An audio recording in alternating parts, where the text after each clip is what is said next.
اور میں گزارش کروں گا جی اور یہ مقبول جان صاحب کہ وہ تشریف لائیں، سفر میں کافی دور سے چلے ہیں تو لیٹ پہنچے ہیں، ہم آپ کو خوش آمدید کہتے ہیں۔ نحمد و صلی اللہ رسول کریم، بسم اللہ الرحمن الرحیم، رب اشرح لی صدری ویسر لی امری واحلل عقدۃ من لسانی یفقہوا قولی، صدق اللہ العظیم۔ بھائی صاحب سے میرا تعلق یہاں آنے سے پہلے کا تھا، ان کے کزن ہوتے تھے جو ڈائریکٹر تھے جی ایس پی کوئٹہ میں، تو کبھی کبھار وہاں آیا کرتے تھے۔ تو جب کوئٹہ میں کچھ چھوٹا سا شہر ہے تو وہاں پر پھر وہ سارے جو بھی، اس میں کوئی تخصیص نہیں ہوتی تھی کون صحافی ہے، کون لکھنے والا ہے، کون پڑھانے والا ہے، کون پڑھنے والا ہے، وہ سارے ایک زمرد صاحب کی دکان ہوتی تھی ہمارے جماعت، تو کبھی کبھی کدوائی صاحب سے ملاقات ہو جاتی تھی، اور ایک مرنجا مرنج قسم کی کیفیت، اور جس طرح کے ظاہر بات ہے وہاں آتے ہوئے زیادہ تر لوگ دوسروں کو، بلوچستان والوں کو سننا چاہتے تھے، تو وہ زمانہ بھی ایسا ہی تھا، تو اس زمانے میں ان سے یاد اللہ رہی۔ جس وقت مشرف آیا ہے تو میں اس وقت سول سروس میں تھا، تو اس وقت میں نے فیصلہ کیا تھا کہ مجھے لکھنا ہے۔ ظاہر بات ہے 16-17 سال سرکار کی نوکری رہتی تھی، آدمی چیف سیکرٹری کے خواب دیکھ رہا ہوتا ہے، سیکرٹری انٹیریئر کے خواب دیکھ رہا تھا، تو میں نے اس وقت اس نوکری کو ایک طرف رکھ کے لکھنا شروع کیا۔ تو میرے پیچھے نیب لگا دیا گیا کہ میں 2 سال کے قریب نیب لگائے گا، اور پھر چونکہ میری بیوی وہاں کام کرتی تھی اور وہ ان کدوائی صاحب کا اور خاندان سے بڑا اچھا تعلق تھا، ہم دونوں کے اچھا گزارا ہو رہا تھا، تو پنجاب جہاں سے جہاں لوگ بہت سفارش سے آتے ہیں، مشرف صاحب نے میری اس کو خراب کرنے کے لیے کان سے پکڑ کے پنجاب بھیج دیا کہ اب جس دونوں اکٹھے نہیں رہیں گے صاحبہ کے فنانشل حالات کے اندر۔ اس وقت میری کدوائی صاحب سے پھر جو تعلق بنا ہے، آپ سوچ نہیں سکتے کہ میرے پاس ایک ہی واحد چٹ تھی اس جنگ اخباروں کو وہاں دیکھتا تھا، وہ 1000 روپیہ کالم کا ملا کرتا تھا اس زمانے میں، اور بڑے لوگ بیوقوف کہتے تھے کس قسم کی نوکری کو دور لگا کے لے کر دیکھ رہے ہیں۔ تو اسی دوران 2006 کے آس پاس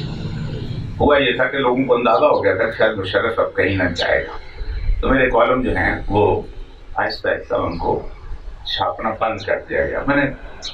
بات کی، میں نے کہا کیوں نہیں چھاپتے؟ میں نے کہا آپ کو 1000 روپیہ تو ملتا ہے جو آپ جمع کرا دیتے۔ تو وہ کدوائی صاحب کے پاس بیٹھا ہوا یہ ان کو کہہ رہا تھا، تو محمود شام صاحب اس کو ایڈیٹر تھے، تو انہوں نے شام صاحب سے پتہ نہیں کیا بات کی،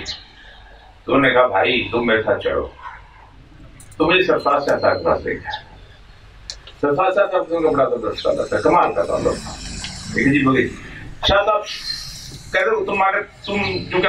مجھے پتا ہے کہ تم اب اس کے بعد نکل جاؤ گے یہاں پر،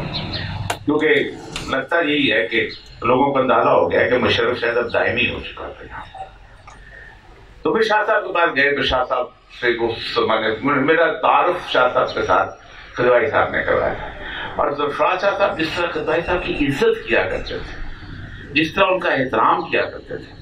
اور پھر اس کے بعد ان کے ساتھ میرا ان کا تعلق نہ صحافت کا رہا ہے نہ کسی اور طرح کا رہا ہے، میرا ان کا تعلق خالصتاً ایک تصوف کے حوالے سے گفتگو کا ہے۔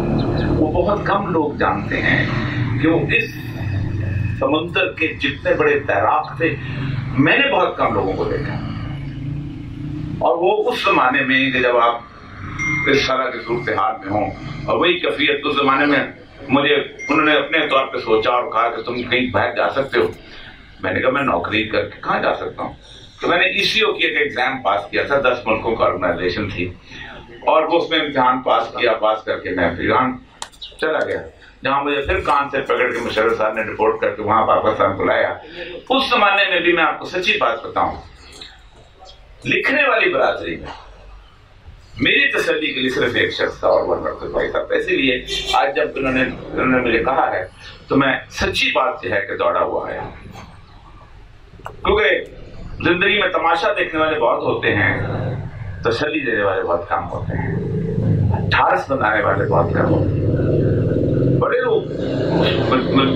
میں ایک بیوقوف مشہور تھا اپنی پوری بیوروکریسی میں، اپنی زندگی کو کس طرح سند پہ لگا رکھا ہوا ہے، لیکن اس وقت کچھ لوگ ہوتے ہیں جو مجھے کہتے ہیں کہ تم عقل مند ہو، وہ کدوائی صاحب تھے، اللہ تعالیٰ ان پہ کرم کرے، مہربانیاں نازل کرے۔ وہ یقیناً مجھے یقین ہے کہ جس طرح کا ان کے زندگی کا معاملات سے اپنے خدا کے ساتھ تعلق تھا، وہ یقیناً بہترین جگہوں پہ ہوں گے اور شاندار جگہوں پہ ہوں گے۔ اور اللہ تعالیٰ ہمیں بھی ان کے ساتھ اپنی ان بہترین جگہوں پہ اکٹھا کرے کہ جہاں اس کا اپنے بندوں کے ساتھ وعدہ ہے.